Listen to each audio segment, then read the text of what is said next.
If I've talked to one guy, I've talked to literally 100, and they will say, I know there's a lot that I don't do to be a good dad, and I know a lot of what I'm not supposed to do, but nobody's ever told me what to do or how to do it. Today, we're going to talk about that. This is Barry with Father Seekers, and this is a podcast, Teach Me to Father.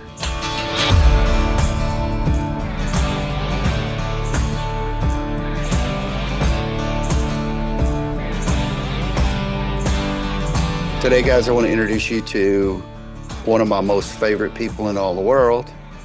His name is Aaron Archer, and he lives in Knoxville, Tennessee. Hey, Aaron. Hey, how you doing, Barry? Good. It's good to see you, man. You look great. Thank you. Thank you. I'm glad to be here. Yeah. How's your beautiful girls? You got two? I've got two girls. I've got my wife, and then I've got my 6 weeks old newborn. Come on. What's her name? Ava. Bailey Ava. Ava's my little girl. Come on, man. So I want to tell people a little bit about Aaron, about who you are. We're going to get into your story, but I want to tell people about who you are and what you do. And then we'll get into the nitty-gritty of your story in just a bit. But take a minute and tell us what you do, and then back into how you concluded that that's what you're supposed to do in the process you had to do to get in. Just take a couple of minutes and tell us about that piece. Sure. Yeah. First off, publicly, I just want to say thank you. Like over the past couple of years, all the things that I've walked through in these significant life changes and seasons, and just having somebody in my corner, somebody with much more wisdom and maybe life lessons or real mistakes, things that you do differently. Just having somebody in my corner to come to support me has meant more than you realize. So thank you for being that spiritual leader and mentor and giving me encouragement. So You're welcome. It's a pleasure. You're a great So- guy, man. You're a great guy. how far back do you want me to go here? Am I going back to 1993 on August 4th when I came out of the womb? Oh, or no. what do I we- don't. I want you to tell people what you actually do, like what your Okay. vocation is, and then take a couple of minutes to do that because we've got a lot of ground to cover, and then go back to how you started, how you met your beautiful God-given wife, Yeah. and we'll jump into your backstory from there. Yeah. So I was, when I graduated from high school, I was not 100% sure what I wanted to do. I was taking courses for physical therapy, which is a bachelor's in kinesiology. And some of those classes was not doing very well at. Had a sit down conversation with my mom, like, what should I do? And at that same time, she was considering going back to school and to be a nurse. And I decided to do the same thing. So I graduated with my associates in nursing because in the state of Tennessee, you take the same state boards exam. You can practice as a RN, a registered nurse with an associate in nursing. So I did that because it was a little bit of a quicker and shorter route to get my license. And then shortly after I graduated, I started working in ICU. And actually in orientation at the hospital for that job is where I met Abby. And I tried to flirt with her a little bit, and she was just not having it at all. You're not playing that And, game, huh? Eventually I convinced her to go to dinner with me one night, and we did, and it was fun. And then she ignored me for about 6 months. Mhm. And then finally, one day came to her senses, and we went on that second date, and the rest was history. There you go. So, That's great. she had got her bachelor's in nursing already and was already working. Again, same state board exam, and you're doing the same job. But most hospitals and most facilities want you to have that bachelor's in nursing. So went back to school just online while I was working full time. And then Abby and I continued to date. And she went back to get her nurse practitioner degree and pushed me to do the same. So I took one summer off, and that then completed my master's in nursing. So 3 degrees in nursing. Wow. And now I'm a nurse practitioner. I work in an urgent care, full time there, where we see a multitude of many, many things. And I also work at Grow Wellness, where I manage weight loss and lifestyle modification. So So, you're married to a nurse practitioner as well as you being one. yes, And didn't Abby teach some at Carson Newman as well? she does. She pre pregnancy, pre birth of Ava, she was working part time as a nurse practitioner in an urgent care also, Oh my. and teaching the master's program as an adjunct faculty at Carson Newman University, That's which is cool. a local college. It's really cool. So let's jump into the Aaron Archer story. So obviously, you grew up fatherless, and one of the things that Aaron that I've run across with all my interviews, all my discussions, all of my coaching sessions with my guys, of which you're one. One of the things that we always get into is is all of our experiences are similar, but not exactly alike. Therefore, our definition of fatherlessness takes on a little different nuance with every one of us. So, interestingly enough, I went to school with your dad, so I know a little bit about his backstory. Uh, but let's talk about how that whole thing transpired for you, as far as is understanding what your definition of fatherlessness is, especially now with the backdrop of you being a new dad. Yeah, I think there's been a recurring theme for me, something that I have wanted to focus on that I don't think I experienced, and that's presence. So, my mother and father got divorced when I was just a baby, for a multitude of reasons, most of which was physical and emotional abuse, Mhm. which was definitely perpetuated by alcohol. And I can only imagine a large majority of that was handed down to my father from his father. Um, my brother and sister experienced much more of that physical abuse than I did, but there were still missing pieces in my father that trickled down to me, till the day he passed away. So I think that ultimately having somebody that was just come and go through different seasons and seeing the man my father was when he passed away, broken, Mm. still riddled with addiction, very unhealthy and depressed, just had me look at my life and my relationship with the Lord totally different. And especially over the past, we'll say, 10 to 11 months now, after finding out that Happy was pregnant and we're welcoming a little girl, just the whole mindset changed for me. What are these things that I don't want to pass down? What are the things that I know I don't want to do? Sometimes I would say something along the lines of, I want to do all the things my father didn't and nothing he did. Mm.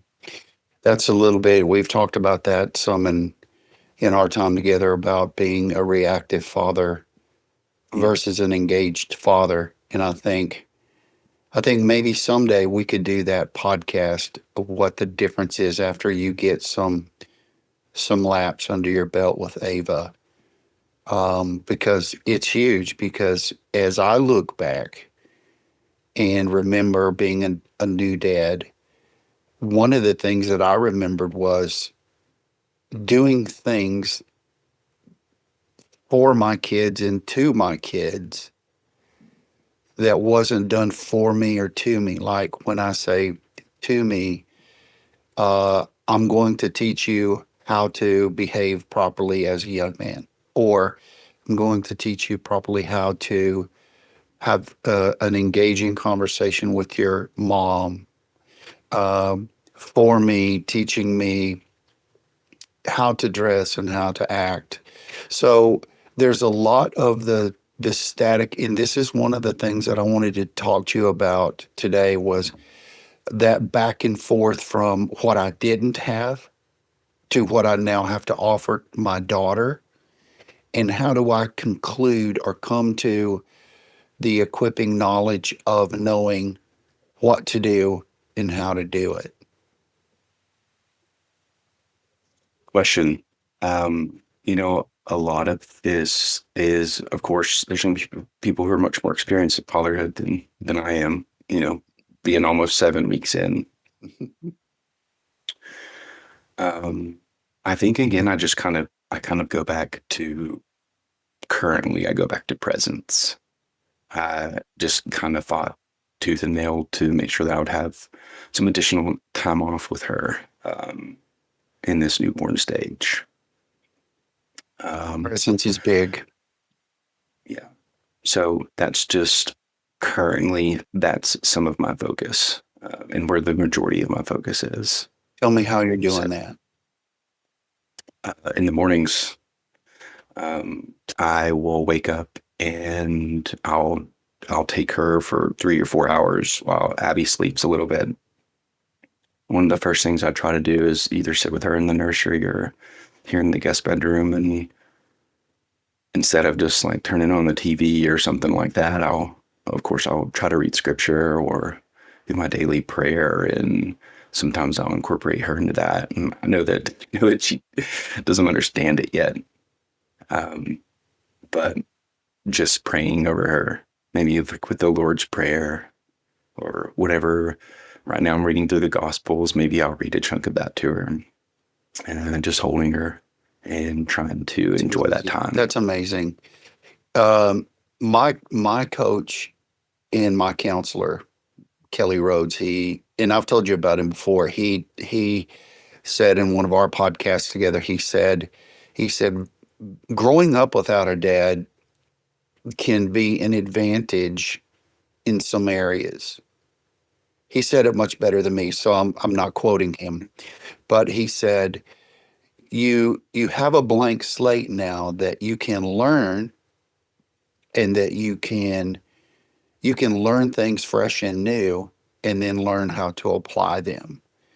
And I think that's certainly true in your case.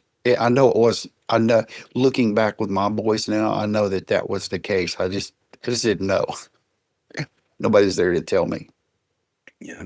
Tell me about what it was like to be raised by a single mom.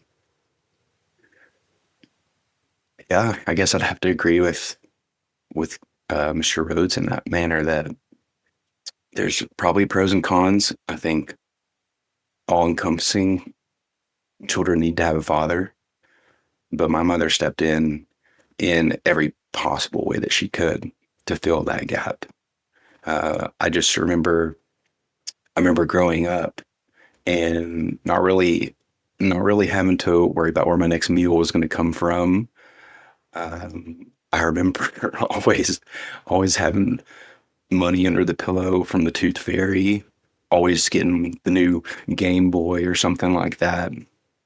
And as I got older, hear these stories of mom wearing shoes with holes in them all the while, providing for us, working her butt off to make sure that we had what we had. But also, I think that and my brother and sister would agree that we have some of these, it almost feels innate work ethic. I feel like we're all very compassionate and we love really well and we care for each other and we try to step in when the other's down. And we always have each other's backs. We care about supporting each other. I know my brother and sister began working at a young age to try to help mom. They didn't have to, but they wanted to. I remember Shane starting to mow yards around the neighborhood at like 13, well before he should be doing something like that for extra cash. I actually tried to do the same thing as I got older, just didn't take off the way it did for him. Um, but work ethic that still shows is still evident even today. So your mom, um, and I guess we could go ahead and let it out of the bag here. I think it's funny. It's sort of silly to keep going on pretending, but you're not just a guest. You're my nephew, and your mom is my oldest. So this is jaded. Rebecca is the best. Yes. She's the best single mom. I have two sisters who divorced and were single moms, and they both are extravagantly great women. Your mom, uh, she did an amazing job with all three of you guys, just amazing. And I think when you talked about that work ethic that she had, I don't know. I don't know that I've seen anybody work any harder at raising three kids alone. Amazing. I Amazing. never, I never felt unloved. Mm. So When you talk about and think about the sacrifice that your mom, Rebecca, made to raise you guys in the way that she did, and certainly you can see that what she did, even though there was not a dad in the home, what she did was very well done because you all three are very successful today. You are all hard workers and you are all in your own right, in your own vocation, very, very successful. So, what do you think? Because I know that on occasion we get connection from single moms. What do you think would be a couple of things that you could say to single moms that would encourage them to keep pushing forward? I think some of my best attributes I currently have are from my mom. Now, the caveat to that would be because my father wasn't 100% present. Um, but I think that ultimately that's probably something that's extremely common. I mean, you have people who you have mothers who have to raise their kids on their own. I don't think my mom would sit here and say that any part of it was easy. She made it look easy somehow. But I would just go back to say that I always felt loved. I never felt left out. And I don't know how she did that raising three kids and working 2 to 3 jobs. So, So she um, she certainly lived she certainly lived a sacrificial life. yes, Talk about that a little bit. You mentioned a couple of things like preferring you guys over her, and not only in care but in time and working those extra jobs, those sorts of things. yeah, looking back, I genuinely don't know how she did it. I mean, we were all in different sports. Um, we were all always doing something where it would take her away from her work. One of her jobs, she was a court reporter. So Remember that? she would go to court. She would sit there and type in shorthand what's going on. She'd also record it in the courtroom. Then she has to come home. She has to play the recording and type everything she hears in the recording. And she has to print that out. And then she has to proofread it. And then she goes back in and fixes all the mistakes that were made. And then she prints that off and she takes that back to the courthouse. All while raising us. So, I don't. uh, Those were some strange days because you guys had to take care of each other while she was working. Like that yes. was extravagantly delicate work that required high levels of attention. Yes, I think that that care and heart that I was talking about earlier just goes into say um, how how great of a job she did in raising us. Just because if there was a period that she wasn't able to be present, then Shane and Rachel would almost step in also in taking care of me. I'm the youngest, so maybe one of the reasons why I didn't ever feel left out or I always felt like I always had the attention I needed would be because when mom wasn't there to give it to me, they were. Yeah, they're pretty amazing too. Yeah. Let's talk about them a little bit if you'd like. Let's talk about what they do. Because honestly, I you guys are all three your siblings, so you have static between you, typical. But you are very, very close. Like, and uh, you all work together. I know that you have your own vocation, but you use your skill set in their work as well. Talk a little bit about what they do, because I find it's incredibly like it's just clicking with me now that I know that you work two different jobs. You get that honest. I'm saying that now, but you all work together. It just clicked with me that you all work together at the same place or in the same business. Talk about Mhm. that. Um, I'd imagine most people would say, like, don't mix family business or friends in business, and that it can have muddy water. But I just, I don't feel that way. I think it would be amazing to work with my family, have the same holidays off. Now, this is coming from somebody who works in healthcare where we have to work holidays and our hours are kind of cruddy and Gotcha. things like that. Hmm. Uh, a lot of the reasons why I stay at the workplace I am now is because I'm there. You're at your job so often, and you want to get along with the people that you work with. I actually get along with my family, so that wouldn't be such a bad deal. I do think that I do think that if it were up to me, being a part of that business would just be nothing but a positive because of how much that business has grown, just because of it being a family business. Right. So Talk about that. Do you think we could talk about that a little bit? What? Yeah, yeah. let's do it. So you mean like Shane Yeah, the whole and the picture. growth of the It's a, business? it's a, Yeah. it's an amazing. Here's why I want to talk about this story. We're talking about a single mom against all odds, raising three great, wonderful, amazing kids. Three of my favorite people in all the world. Um, um, Also, they're all hard workers. They're all very diligent, and there's not a there's not a slow button or a not work button on any of them.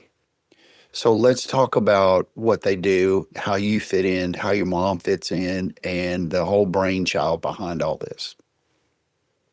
So it started with Shane wanting to start in the profession of cosmetology. And he started at a place where he's called Ross, I think. And then there's just conflicts with the manager there and him just honestly being rude to Shane and unprofessional to Shane, which made Shane want to leave and start working somewhere else, which was one of the best decisions he ever made. He started working for another local salon, and his clientele just exploded just because of Shane's personality and how he cares for everybody else and how he would quite literally give you the shirt off his back. Now he'd go buy a brand new one that's nicer True. the very next All second, but true. he'd give you Very give generous, you the shirt off his back. generous guy. It, and his clientele just continued to grow until he got to a point to where he decided to open his own salon. And the growth just continued and continued and continued and continued and continued, hence the name Grow. Guess he had the vision for it the entire time. He currently owns and operates the largest and most successful salon in Knoxville for like the past 7 years in a row, Wow. winning all of the awards, and even has some hairlines that he's basically the top sales person for this specific hairline called Lonza in all of their products. He That's 2 years ago, that's an international leader, international right? through the entire country. Yes. And some in other parts of the world. Is that right? Did I have that right? Yeah. Yeah, I get actually, yeah, it is national. Yeah. So it is, yes. Last year they were the top sales, Wow, the entire company. amazing. And then 2 years ago, he opened his own barber shop. And Double. about 5 years ago, just started to break into the wellness world, where he opened the Grow Wellness, and my mother operates that business. Okay. So And don't forget they do. Rachel. Rachel. And Rachel, Yeah. Rachel, Rachel is actually voted one of the top hairstylists and colorists and makeup artists in Knoxville for the past 3 or 4 years in a row. Yeah. And also has done a fantastic job of raising two beautiful children. Yes, she's got two kids too. Yes. That's so here's the beauty. You all work together under the same roof. You all contribute to the business Shane started in various ways. It couldn't be what it is without you all together, which I think is one of the most beautiful stories ever. That I think it's a huge encouragement, Aaron, for people to hear. And this is why I wanted to spend a little time on this, so that so that so that there's hope for single moms and for kids who grew up without a dad, including when there's some abuse there and some absence and lack of presence, to use your words, which is I'm gonna ponder on that. I think truly, if we were to look back and see, although all those times were difficult for everybody, it certainly appears that He was certainly involved in your family. Mhm. Just, I can't, I'm a little humbled by it just to be an observer from it, if that makes any sense. So you've talked about, let's jump forward. You've talked about how, in our opening remarks, you talked about becoming a boy, becoming a man, and how fatherlessness affected you. What we didn't touch on is how you struggled, as we all do. There's not one of us that doesn't, with identity and confidence and a sense of belonging.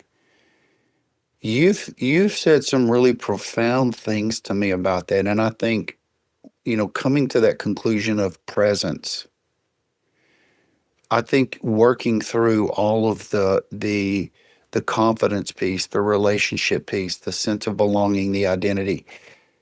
I think that presence piece, your conclusion with that, I think that's the summation of the answer of lack of confidence in relationships and sense of belonging and identity. Give us some wisdom on how you came to that presence piece, because I'm just hearing that throughout this whole thing, this whole story of you pursued presence and now it's become full on impact in your life, even now being married and now having a baby. Can you talk about that? I think I had to address my wounds first. I had to realize that because of my father's absence, there were things that were ingrained in me that maybe I ignored or hadn't dug deep enough to understand or see that were there. And I don't think it was until I addressed those wounds I really understood my identity, or that I'm not going to be able to be a good father and love the way that our Heavenly Father loves all of his children unless I'm first a good son and understand what it's like to not just talk the talk, but walk the walk. I think that's the big thing. I want to be a living, breathing example of what it's like to know Jesus and have a relationship with Jesus for my family, for my daughter. I, I mean, I don't want to jump too far ahead or anything, but I just think back to like the mornings I try to read to her, and maybe it is a little bit too early for me to like say all of these things. Like I have almost a 7 week old, like, and there's people who are going to be way further in their fatherhood than I am. But I think that there's a goal I have in mind and how I want to raise Ava. You can put your children in Sunday school. You can tell them to read the Bible. You can correct their sin. You can tell them what you know about the Bible and even point out all the things that they're doing wrong. But what if instead they watched you enjoy going to church, or they saw that you genuinely enjoy worshiping the Lord when you're at church? Or what if one of their core memories was seeing you whenever they wake up in the morning, they see you sitting by the window having your coffee, reading the Bible, and that's what they see every morning when they wake up? Or what if they saw your brokenness? What if they saw asking Jesus for forgiveness for your sins and actually repenting from them? Or what if they saw you loving people instead of judging them? You know, That's golden. like That's all. these are all actions. It's not just talking the talk. But to get to that mind frame has taken a lot of work and digging deep inside to understand my wounds, It's if golden. that answered your Oh, question. it does. It's all golden. Um, you're the medical person in this circle, so um, don't you think? Don't you think that your touch, your words, your spirit, your peace and presence in the morning, don't you think that the words register with her, even if she can't understand them per se? Understand it? I would say they'd have to. Yeah. I mean, I think we're born with that relationship with the Lord. It's just that as we get older, we search worldly things instead of pursuing that relationship. I mean, Scripture says that Jesus knew us in our mother's womb, so why would He not know us as an infant? I think that where two or more gather in His name, that He's there with them. So how can that not be a good thing for her? Right. And I don't. She that's maybe golden. understands the words, but That is golden. That is all golden. There's this reoccurring theme that was not intended in this podcast, but it certainly has risen to the top, this issue of presence. Presence early on, mm-hmm, lack of presence of your father, mm-hmm, hunger for God, you pursued God. Your mother created presence for you in the worst of circumstances. Your presence through finding, which your pastor is one of the greatest guys in the world. Loved Pastor Corey, amazing man of God. But you have surrounded yourself with some really solid men, some good men.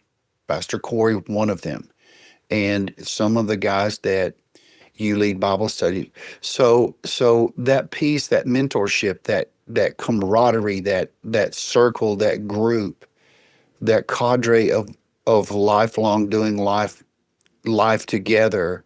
Uh, you're always about creating presence, and I even heard you refer to it when you were talking about the business with the family, like creating this place of peace. I'm thinking right now, what's oddly enough is I'm thinking about that place in the Grow Salon where this is a family thing. It's just clicking with me. This has been revelatory for me. And it's your podcast. I don't it's your presence. But you go into this room and you're not allowed to talk in the salon, which it's a noise, it's a beehive of noise and busyness. But in in the shampoo room. Yeah, yeah, yeah. So talk about that room for a minute because it's amazing. Talk about that. So the shampoo room is in the back of the salon. I'm sure that other places have done this, but it was the first time I had known that this was a thing. But when he had the new salon built, there's an entire room in the back where there's glass doors that are almost 100% soundproof. There's nice, calm music. It's a dimly lit room. And it's where anybody getting the haircut there, the shampoo is done, and it's super relaxing, actually. So, of course, I'm spoiled when it comes to like I'm getting with my you. haircut because the family business, right? So, But when you're in this room and you're getting your hair washed after your haircut, it's almost impossible to fall asleep because it's so calming and relaxing. You So just getting like a head massage. Yeah. so there's this whole I don't you think that this is something that was absent in your family, but despite all odds, you guys just fought against it and created presence and peace? I think so. I think that I think it's something that I think it's something that all achieve for, we strive for. Mhm. Hmm. What a story, man. So we've talked about presence, which is beautiful, and the thing that you've done and that you continue to do with Ava in the morning, which if there was one takeaway that I would want every guy, every dad, every mom, every single mom to hear is that regardless of the odds, presence can be had. Let's jump into probably the deepest water we're going to go into with this. And such a beautiful story. Um, let's talk about the healing part versus the performance part. Let me let me lay the background for that, because a lot of the guys that I coach and listen to, and even in my own experience, there was always this grinding, churning rock under my saddle that I had to do more to be a good guy. I had to do more to be a good husband, do more to be a good dad, do more to be a good employee. And as I begin to realize all that, I realized that there was significant pieces of that performance that was tied to my unhealed, wounded heart. So I want to talk to you about that. We touched on it a while ago. I want to dive into it here for a little bit. Yeah. What what what would you say in your experience was the most difficult thing you realized in the healing process, that performance was involved and it just almost seemed to dominate the healing process? Now, to throw the caveat out, without So healing, you can't perform. It has to be honest. So, talk about that. Tell me about that.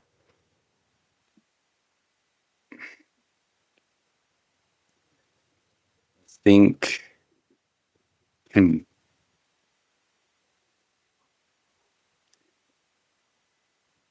so as much as I talk about all of these positive things that are a result of my loving and beautiful and wonderful mother, there's also things that are negative because of having a father to teach me these things. And I oftentimes, and I think this was deeper into the process of addressing wounds, but I started to realize that a lot of that work ethic and drive was because I was almost striving for a pat on the back or a good job.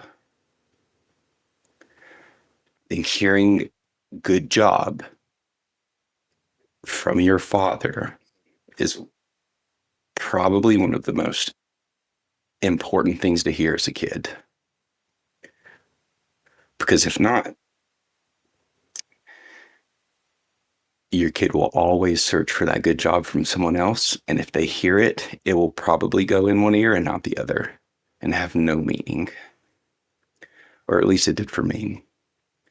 So you talk about these mentors and these amazing spiritual leaders and friends that I have in my life.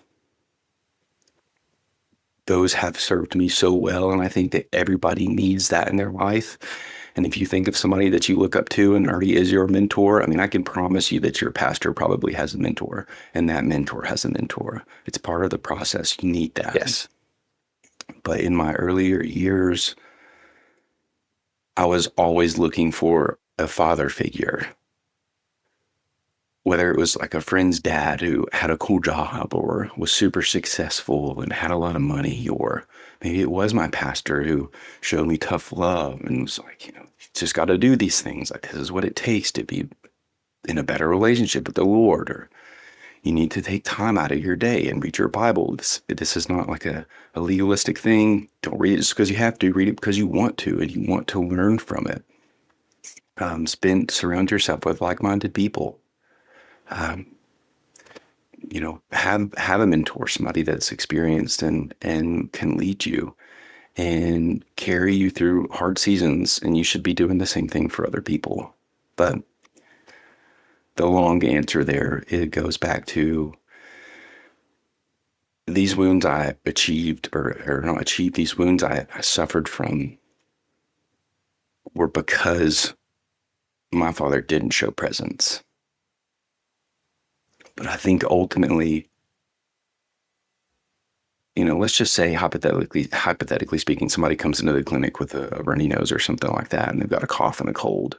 We have a whole process for addressing what's going on with them. We call it old carts: onset, location, duration, when did this start, yada, yada, yada.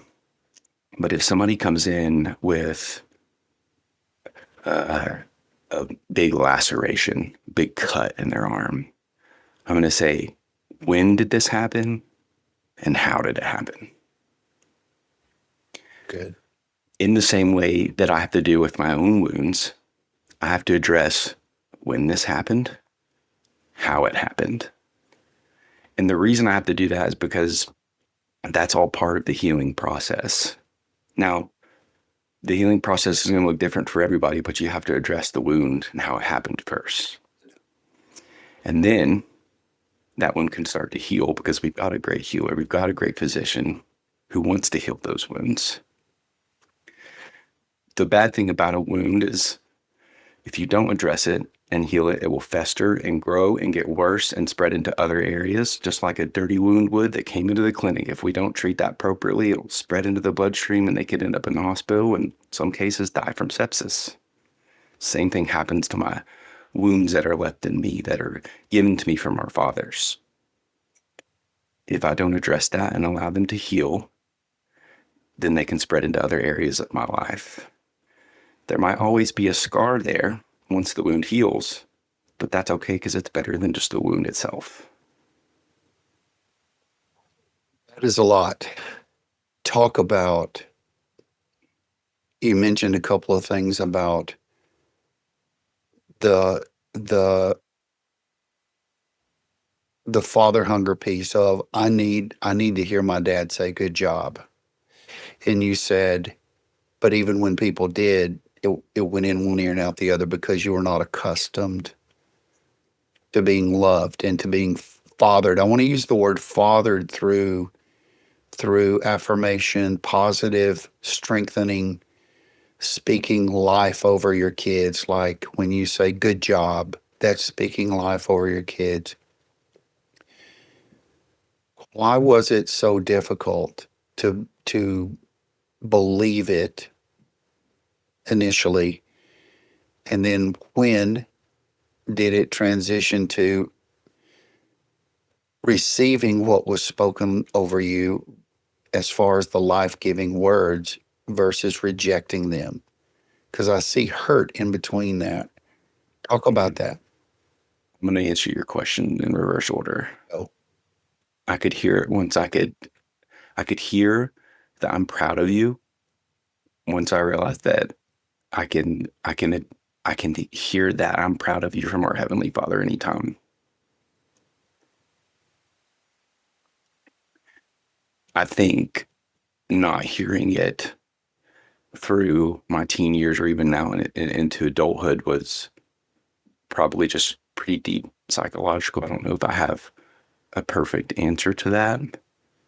Um, but not having the not having that void filled, we'll just say for we'll just say that I'm proud of you. Not hearing that I'm proud of you will keep you in like this perpetual cycle of searching for it and not Oh, finding it. that's golden, Aaron. That's so, so good. Talk about the search and how,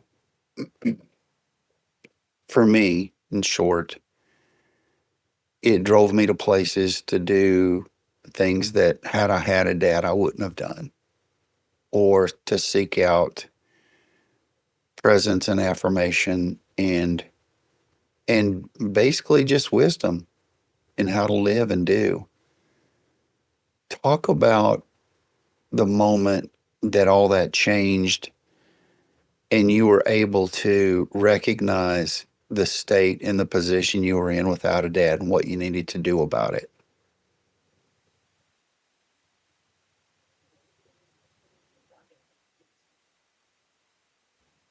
You ask that one more time. Yeah. I want to make sure I answer that correctly. No, you're good. My question was talk about the moment when you realized that there had to be a transition made from just not accepting, not growing, not believing to the point where you begin to believe and you could receive encouragement from people, but also how that piece pointed to the Heavenly Father in the healing process. So I realized that the wounds I had were not because of me. They're not my fault. Jesus didn't want those wounds for me, but he was there to heal them. And that everything you just said, the not, that's all the enemy. There's nothing, there's not, when I think of good things and heavenly thoughts, almost think about the fruits of the spirit may have to help me here, but joy and peace and all of these things. But these negative thoughts or these things I wouldn't hear that are probably good, um, was just another tactic from the enemy. So once I went to the Lord with these things, and again just understood the fact that the wounds I had were not my fault. They were not caused by me. They're there. I have to address them, but they're not my fault. And that's the same for anybody. So you would say they're there, they were imposed upon you. You received them because you received them from your father, but they're not your fault, but they are your responsibility to handle and to deal with. That's all that's all golden. That's incredible. Um, that's actually a whole pot. What you just said, Yeah, no kidding. almost like that's another. Like you would have to take some time to examine that whole piece right there. Um, let's look at it. Let's do this. Let's land the plane because clearly we're not going to finish. So Oh, we'll just have to keep it rolling and do a double. Um, talk to the guy. Talk to the young father, and let's just say young dad. And I want you to tell him. I want you to give him wisdom.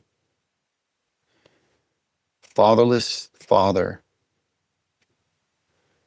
I want you to tell him. I want you to speak some fatherly wisdom into a fatherless father right now because now not only are you a fatherless father, but you've got years of experience now underneath you that you can utilize as wisdom to speak to those who are following behind you.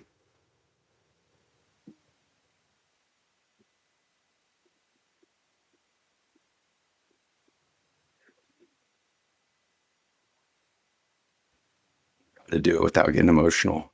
Emotions are good. Um, yeah, I think think before I address a young father, I would just address every father that um, fathering never ends, no matter how old your children are. Just because, just when my dad passed away, tried to rekindle that relationship, and it was impossible. But speaking to a young father, I would say if you had a childhood that we would say is not, we'll just say there were wounds inflicted in your childhood. Maybe there's generational sin that's in your family. I often go back to just like a metaphor that my pastor shared with me in one of his sermons. If you imagined 3 chairs sitting facing the same direction in a perfect line. So if I'm sitting in a chair, I'm looking at the back of the head of the person in front of me. And there's 3 chairs sitting in a line. Those represent your grandfather and your father and you. You're the chair in front. What your grandfather did affected your father, and what your father does affected you. All of those chairs are facing the same direction and following the same path. What if you turned the chair the other direction? You can't change the chairs behind you, but you can change the chairs in front of you. Golden. Golden. And that's what you're doing. And you've done it. You've done it. We're gonna have to keep rolling on this, but we got to break this one up right here. We're gonna land the plane. Aaron, thanks, man. You are a wise man at such a young age. And congratulations on your beautiful wife, Abby. You guys have been married, what, 2.5 years now? No, 4. 4. Yeah. I was at the wedding. Goodness, lost track. And now you got a baby girl, 7 weeks, baby Ava, who is spoiled, I'm sure. Yes, very. Friends, if you have listened today and a chord was struck, reach out to us. We have some opportunities for you, some online coaching, some online mentorship. We have a free community on school.com, SKOOL.com/father seekers. It's free. Jump on, open chat, open line. The community just started and it's already growing pretty well. And also go to the website, fatherseekers.org, and sign up for Father Fuel. It's a monthly newsletter with 4 different contributors talking about 4 disciplines that all men must have in their life to be a good man. And last, we have a great resource on the website, fatherseekers.org, a blueprint for fatherhood. Go look at that, take a look at it. This is Barry with Father Seekers and Aaron Archer. Thanks.